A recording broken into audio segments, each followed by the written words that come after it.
পাল তুলে দে, মাঝি খেলা করিস না, ছেড়ে দে নৌকায় আমি যাব মদিনা, ছেড়ে দে নৌকায় আমি যাব মদিনা।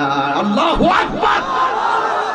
এরা তো মনে করবে মেঘনা নদীর নৌকার কথা বুঝে আমি বলতেছি, ওরা তো ভাবলিকে বুঝায় কয় শুনছুনি কই কি আগে শুনছি ভাইনা জাহাজ দিয়ে হজ করতে গেছে, আর এখন হজ করতে গেলে বিমান দিয়ে যাওয়া লাগে, 3.5 লাখ টাকা লাগে। শুনছুনি তাহিরি কইছে নৌকা দিয়া বলে হজে যাইব না, মদিনা যাইব গা, এইরকম অপপ্রচার করে।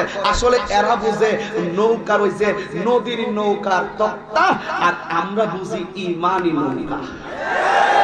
আরে বাবা, বহুত প্রেমিক আছে মদিনায় যাওয়া লাগে না, এই বাহুবলের ঘরের ভিতরে থাকে, রাতের বেলায় ইয়া রাসূলুল্লাহ বলে কান্না শুরু করে, একবার দুইবার কই সরকার কাটাইয়ে দেয়, নবী নবী করতে করতে বার্ধক্যকাল পর্যন্ত নবী নবী করতে করতে ওই পাগলা বলে আমি নবী নবী করেছি, শেষ পর্যন্ত মদিনায় যাওয়া লাগে নাই। আমার নবী, নবীর মহব্বত